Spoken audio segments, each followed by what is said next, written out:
Have you ever been in a situation where you're dealing with a pretty heavy bout of anxiety, or maybe you're processing a very real, fresh trauma, and someone asks how you are, and you just immediately fire off like a witty, self-deprecating joke about it? Oh yeah, that instinct to deflect. Right. You probably know the exact reflex I'm talking about.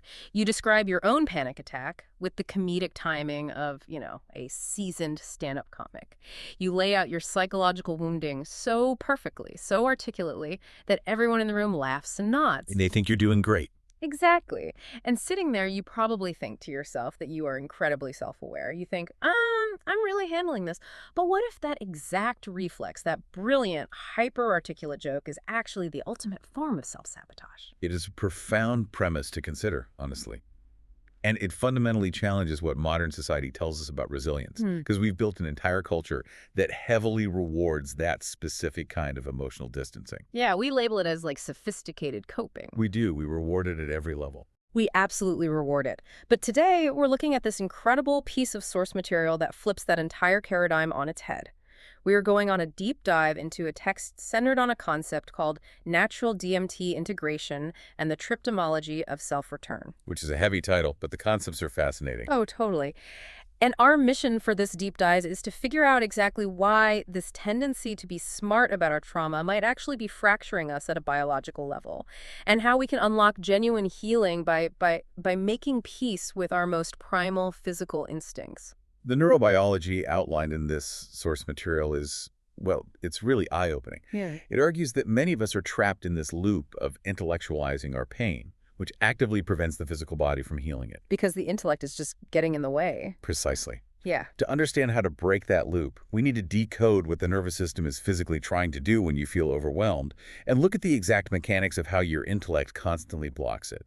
Right, and that tension between the intellect and the body is exactly where the text begins, identifying this phenomenon it calls the inversion. According to the source, this false sophistication happens when our higher cognitive centers, specifically the prefrontal cortex, which, handles our narrative, our sense of irony, abstraction, it literally turns against the body's oldest instincts. It's an internal betrayal, in a way. Yeah. We use our intellect to mock our own physiological reactions. I kind of look at it like treating your nervous system like an embarrassing, clumsy roommate that you constantly make fun of to your cool friends. The cool friends being the prefrontal cortex in this analogy. Exactly. You're having a visceral reaction. Your heart is racing, your hands are sweating, and your prefrontal cortex is up there in the penthouse saying, look at this idiot panicking again. How pathetic. But why do we inherently equate this mocking distance with being enlightened? What's fascinating here is that we do it because, for decades, pop psychology has treated the brainstem and the limbic complex, what we somewhat dismissively call the lizard brain, as an evolutionary glitch. Like it's a mistake. Right, like a leftover from when we were reptiles. We're taught it's a primitive system we need to transcend or override with our massive, highly evolved prefrontal cortex. But the text provides a completely different biological framing. It doesn't see it as a glitch at all, does it? No, not at all. It doesn't view this primal layer as a glitch. It calls it the deepest archive. The deepest archive. I love that phrasing. It's beautiful. And consider the evolutionary reality of your nervous system. That layer predates language entirely. It doesn't have vocabulary. Just has feelings. Sensation, pulse, startle, temperature. Long before you, as a human being, had the words to articulate feeling safe or feeling threatened, this was the layer through which your physical form first knew danger, and the layer through which it first knew home, is the absolute foundation of your biological reality. Wow. So when we use our verbal mind to make a sarcastic comment about our shaking hands or our sudden urge to cry, we aren't just diffusing social tension in the room. We are actively mocking the oldest, most foundational version of ourselves. Precisely. And the text uses a very striking botanical metaphor to explain the cost of this. It says that to perform sophistication over genuine biological activation, to intellectualize the trembling, or turn an honest nervous system response into a punchline, is to fracture yourself at the root. And a tree fractured at the root. Cannot grow into its fullness. It grows crooked. It compensates upward. It spends all of its biological energy just performing height rather than actually growing deep and stable. Performing height. Man, that captures exactly what being the smartest, wittiest person in the therapy waiting room feels like. You are performing height. But, okay, if we accept that the lizard brain isn't just an embarrassing roommate and it isn't a glitch, we have to ask, what is it physically trying to do when it gets activated? Right, what's the purpose of the panic? Because, let's be honest, that startle response, that panic, it feels absolutely terrible. Why does the deepest archive make us feel like we are losing our minds? To answer that, we have to look at the biological mechanisms the body uses to process profound experiences. This brings us to some terminology in the source material that sounds quite radical at first. The text talks extensively about triptimology and natural DMT integration. Okay, yes, and I'm sure anyone listening is having the exact same reaction I did when I read that. Wait, DMT, as in the highly potent psychedelic compound. That's usually where people get tripped up. Yeah, like how does a hallucinogen relate to just having a normal stressful nervous system response? Well, it requires a clear biological distinction. When people hear DMT, they immediately think of pharmacology, taking an external psychedelic drug. But triptimology, in the context of this text, is not about drugs at all. It's internal. Exactly. It's the study and practice of navigating naturally occurring, expanded states of consciousness. The biological fact is that the human body makes DMT endogenously. We produce it internally. Which is an incredible physical reality. We literally manufacture it ourselves. We do. The source notes that the pineal gland, the lungs, and the gut are not just passive receivers of your conscious experience. They are active producers of consciousness. Wait, the lungs and the gut produce it too? Yes, they manufacture the endogenous chemistry that physically shifts how your brain perceives reality. But how does that actually work in practice? I mean, if I am suddenly overwhelmed by grief or I am in shock, how does this internal chemistry interact with my nervous system? Think of your baseline state of consciousness like a radio tune to a very specific narrow frequency. Okay, a narrow frequency. Yeah, and that narrow frequency is great for getting to work, paying bills, and navigating ordinary daily life. But when you encounter something profound, deep trauma, sudden shock, or even overwhelming joy, that narrow frequency cannot process the sheer volume of sensory and emotional data coming in. It's just too much data for the radio. Right. So the body naturally releases endogenous DMT to widen the bandwidth. It changes the dial. Exactly. The lungs, the gut, the pineal gland surge this chemistry into your system to expand the bandwidth so you can process the overwhelming reality of what is happening. The text explains that the body enters these natural triptimological states all the time. Even when we're not traumatized, right? Yes, it happens in sleep, in deep prayer, when falling in love, and in the moments before birth and death. And of course, it happens during moments of profound somatic overwhelm, like a fever vision or heavy grief. Here's where it gets really interesting. So the panic, the physical shaking, the feeling of losing your grip on your normal identity, that isn't the lizard brain malfunctioning. That is the lizard brain processing the newly expanded bandwidth. Yes, it's handling the surge. It is doing exactly what it was designed to do, which is dissolving the ordinary, constructed self so that a truer, deeper reality can be processed. Absolutely. The body is attempting to digest an experience that is too massive for the everyday ego to handle. But because it feels overwhelming, because the ordinary self is literally being dissolved by our own chemistry, our higher brain panics, the prefrontal cortex realizes it's losing control, and it tries to shut the whole process down. Which introduces the tragedy of the interrupted arc. Every triptimological state, whether it is a spontaneous wave of grief or a surge of endogenous chemistry from shock, follows a specific biological arc. And the text breaks the arc down into 3 stages, right? Yes, entry, dissolution, and integration. Walk us through what those 3 stages actually look like physically. Like, what am I feeling in my body? Well, the entry is the initial surge. It is almost always uncomfortable. It's the sudden heat in the chest, the startle, the sudden loss of your normal physiological footing. Then comes dissolution. And that's the really scary part. Very disorienting, yes. Because your standard narratives, your normal ways of making sense of the world are falling apart under the expanded bandwidth. But if you allow the body to move through those 2 phases, you reach integration. And as the text plainly states, integration is where the gold is. That's the healing. That is where the nervous system resets and the actual healing occurs. You know, that 3-step process makes me think of a crucial software update on a computer. Your body initiates this update, and that's the entry phase. The fan spins up really loud, the screen goes completely dark, everything feels locked up and weird. That's the dissolution. Right. But if you get scared because the screen is dark and you decide to force restart the computer by holding down the power button at 10%, the computer never gets the new code. The update is completely aborted. That is a highly accurate representation of the neurobiology at play here. When your prefrontal cortex feels the dissolution happening, it gets terrified of losing control. So what does it do?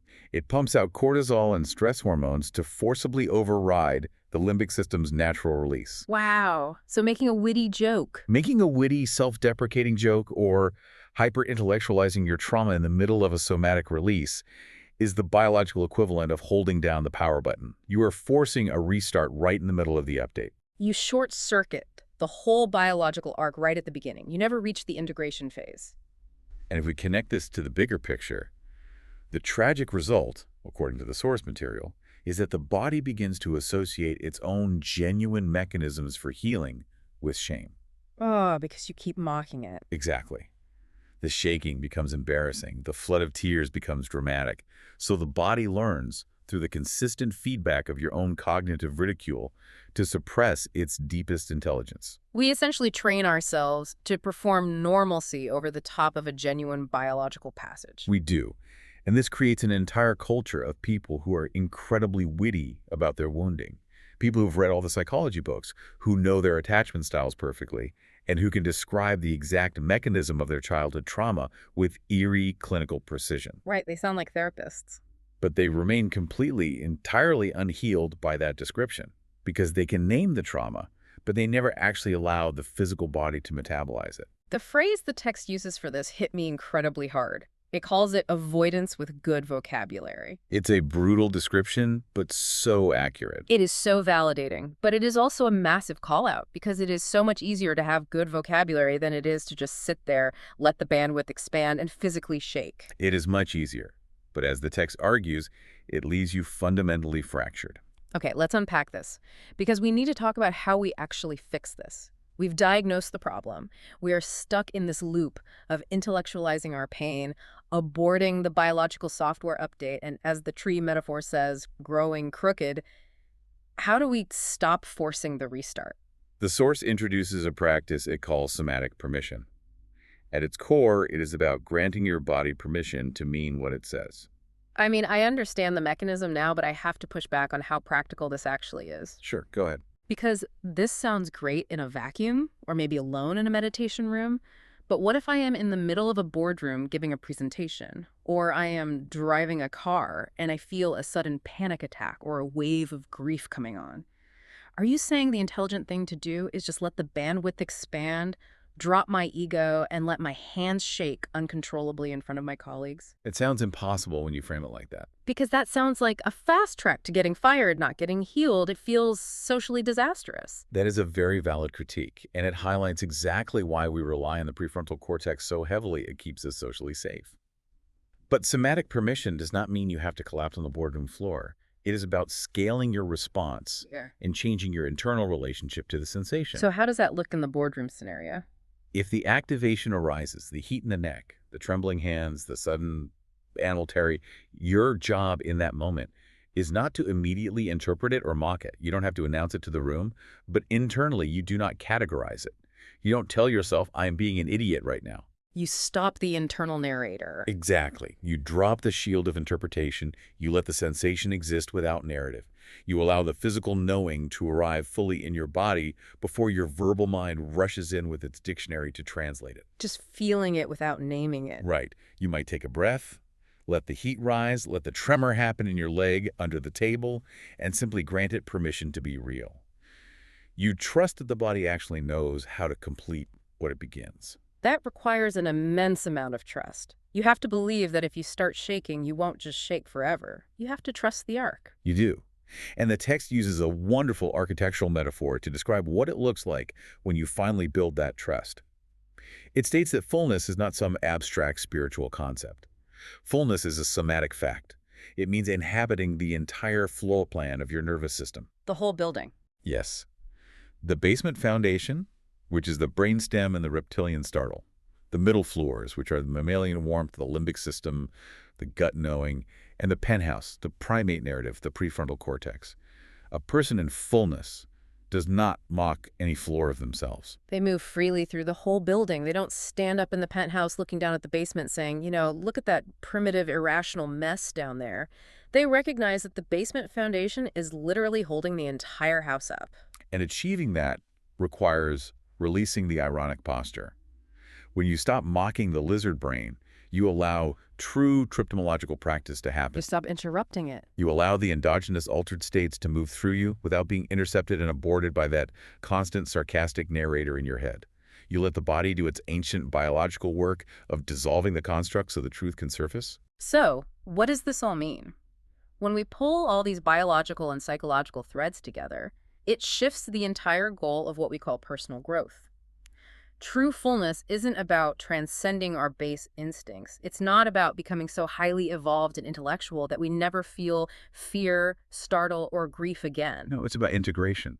Right. It is about making profound peace with those physical instincts. We have to recognize that the body's chemistry, the sudden surges of emotion, the trembling, the heat, they are mechanisms for truth-telling. We have to drop the cool guy posture, step away from the avoidance with good vocabulary, and actually come home to the whole of what we are. It fundamentally redefines intelligence to include the body's wisdom. And if we follow that logic out to its ultimate conclusion, it raises a very profound implication for the world we live in. We have established that our modern professional culture is entirely built on rewarding people for performing high cants, for suppressing their somatic truth, and remaining perfectly polished and articulate no matter what they're feeling internally. We reward the uninterrupted penthouse view. We do. But imagine what a society would actually look like if we stopped. What if the structures we build, our workplaces, our relationships, our public spaces, stop demanding that we abort our natural biological updates just to make everyone else comfortable? That would change everything. It would. Consider the next time you feel a sudden surge of raw emotion, a wave of grief, or a spike of nervous energy. What if the most advanced, highly evolved, sophisticated thing your brain can possibly do in that exact moment isn't to write a brilliant essay about your feelings, Yeah. or to crack a witty joke to diffuse the tension? But just simply to allow your hands to shake and let the wave wash over you without ever once apologizing for it. Exactly. Just letting the biological update complete, giving the clumsy roommate the floor, and trusting the architecture of your own body. It is a deeply challenging shift in perspective, to stop being witty about our wounds and start letting them physically heal. That is the true triptomology of self-return.